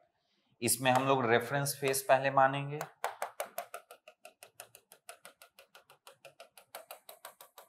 This is reference face, clear. अब सारा मोमेंट हम लोग दिखा देते हैं। सारा मोमेंट कितना कितना आया था, ये वैल्यू पॉजिटिव सो क्लॉकवाइज, ये वैल्यू पॉजिटिव सो क्लॉकवाइज, ये value negative so anti clockwise, ये वैल्यू पॉजिटिव क्लॉकवाइज, ये value negative so anti clockwise, ये value negative so anti clockwise. Is it clear? Now अब हम लोगों को BMD ड्रॉ करना है। क्लियर? ये रेफरेंस फेस पे कंप्रेशन प्रोड्यूस कर रहा है, तो किधर ड्रॉ करना चाहिए? Towards reference face. सो इसको इधर ड्रॉ कर दिया। क्लियर? ये रेफरेंस फेस पे टेंशन प्रोड्यूस कर रहा है, तो किधर ड्रॉ करना चाहिए? अच्छा, ये एंड मोमेंट डायग्राम है ना, उसके अपोजिट ड्रॉ होता है। एंड मोमेंट डायग्राम है, तो जिधर ड्रॉ करना चाहिए उसके अपोजिट ड्रॉ करते हैं। तो ये कंप्रेशन प्रोड्यूस कर रहा है, तो ड्रॉ करना चाहिए टुवर्ड्स रेफरेंस पेज, ड्रॉ करेंगे अपोजिट रेफरेंस पेज। ये टेंशन प्रोड्यूस कर रहा है यहां पर का मोमेंट, तो किधर ड्रॉ करना चाहिए? Opposite reference page. किधर ड्रॉ करेंगे? Towards reference page. तो ये इधर, और ये पॉजिटिव होगा और ये नेगेटिव। क्यों? ये कंप्रेशन था, ये टेंशन था। नाउ ये क्या प्रोड्यूस करेगा? टेंशन। तो किधर ड्रॉ करना चाहिए? Opposite reference page. किधर ड्रॉ करेंगे? Towards reference page. तो ये ऐसे आ जाएगा। ये क्या प्रोड्यूस करेगा? Tension on reference page. तो किधर ड्रॉ करना चाहिए? Opposite reference page. किधर ड्रॉ करेंगे? Towards reference page. ये देख लीजिएगा वैल्यू कौन सा ज्यादा कौन सा कम है। रुक जाइए, वैल्यू ये ज्यादा है, तो इसको थोड़ा ऊंचा दिखा देता हूं। ये 47 है, ये 37। नाउ ये क्या प्रोड्यूस करेगा? So this will produce tension on reference face. सो इसको ड्रॉ करना चाहिए अपोजिट रेफरेंस फेस, ड्रॉ करेंगे टुवर्ड्स रेफरेंस फेस। ये प्रोड्यूस कर रहा है कंप्रेशन ऑन रेफरेंस फेस, इसको ड्रॉ करना चाहिए टुवर्ड्स रेफरेंस फेस, ड्रॉ करेंगे अपोजिट रेफरेंस फेस।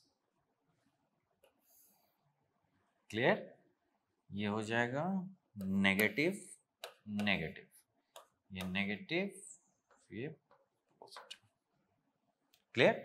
अब इसके बाद स्पैन मोमेंट डायग्राम, तो इस पे यूडीएल लोड अप्लाइड था, तो यूडीएल लोड का ऐसे parabolic, so this will be compression.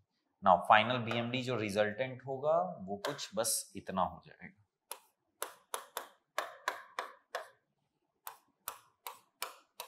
So this is final bending moment. Clear? ये आपका फाइनल बीएमडी हो गया। So in this way this problem is solved. Clear? So basically ये moment distribution sway का ही question है, but इसके आगे नहीं पूछा। अगर इसमें पूछ देता कि आपसे फोर्स नहीं पूछता, सीधा बस फ्रेम दे देता और कह देता कि इसको एनालाइज कीजिए, तो ये क्वेश्चन इसका दुगना लेंथ का हो जाता है। क्लियर? 2 बार डिस्ट्रीब्यूशन टेबल बनता है, 2 बार ये शेयर इक्वेशन लिखाता है, सबको 2-2 बार हो जाता है, तो इसलिए कैलकुलेशन काफी लेंथी हो जाता है। बट ये क्वेश्चन बड़ा इंटेलिजेंटली फ्रेम किया गया था और बहुत ही अच्छे से ये क्वेश्चन पूछा है। सो इस टाइप का भी क्वेश्चन क्लास में किया हुआ है, उसमें हम पूरा सॉल्व किए थे विद स्वे। ठीक है, कंप्लीट सॉल्व किया हुआ होता है, तो उसमें ये स्टेप 5 पे यहाँ पे आके खत्म हो जाता है। तो स्टेप 5 तक ये बेसिकली पूछा था, तो इतना से ही आपका काम हो गया। क्लियर? सो इसका भी हम फोटो दे देंगे आप लोगों को, जो क्वेश्चन हम क्लास में किए थे।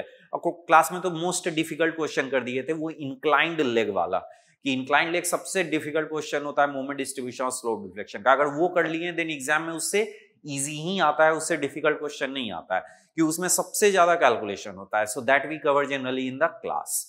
ओके, सो जिसको लिखना है they can write.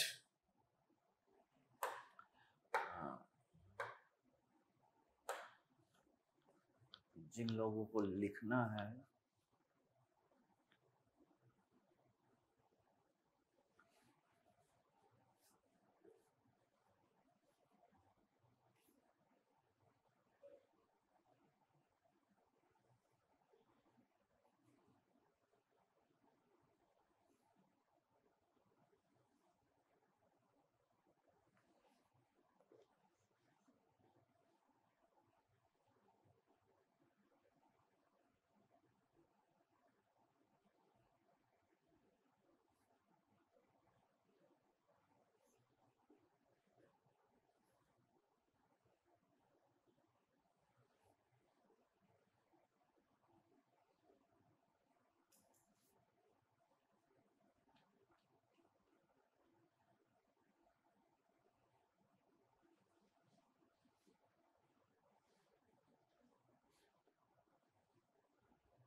So this was all about structure analysis. Okay, so इस टाइप का इस ईयर क्वेश्चन काफी इंटरेस्टिंग था, इजी टू हैंडल था, बस एक ट्रस्ट वाले क्वेश्चन को छोड़ के उसमें कैलकुलेशन ज्यादा था, अदरवाइज क्वेश्चन में बहुत कुछ कॉन्सेप्ट नहीं था। और डायनेमिक्स जब चूंकि स्टूडेंट कंफर्टेबल नहीं होते इसलिए थोड़ा उन लोगों के लिए प्रॉब्लमेटिक था, अदरवाइज मोर और less. So again I would like to suggest you people once more, किसी भी पर्टिकुलर सब्जेक्ट पे फोकस करना बंद कीजिए क्रॉसपॉन्डिंग टू वेटेज। वेटेज के क्रॉसपॉन्डिंग पढ़ाई करना बंद कीजिए, कंपटीशन बहुत टफ है, वेटेज के क्रॉसपॉन्डिंग मत पढ़िए। 5-10 मार्क्स से लोग कंपटीशन से बाहर हो जाते हैं। क्लियर? तो कोई भी सब्जेक्ट अगर आप वेटेज के क्रॉसपॉन्डिंग पढ़ रहे हैं, उसी से उसी ईयर क्वेश्चन ज्यादा आ गया, किसी से कम आ गया, देन आप कंप्लीटली कंपटीशन से बाहर हो जाते हैं। क्लियर? तो ये सब गलती करना बंद कीजिए। क्लियर? आज के डेट में इन सब का कोई स्पेस नहीं है इस तरह से डिसीजन लेने का। Clear? Just try to cover as much as possible, जो डिफिकल्ट होगा आपसे ऑटोमेटिकली छूट जाएगा। क्लियर? आपको उसके लिए अब दिमाग लगाने की जरूरत नहीं है, तो जितना एफर्ट आपको जो समझ में आ रहा है, जितना सीख सकते हैं सीख लीजिए, जो डिफिकल्ट है वो ऑटोमेटिकली छूट जाएगा, एंड जो छूटेगा वो 5 से 10% रहना चाहिए बस। This is the way to prepare well for the examination now. Okay, so see you, thank you.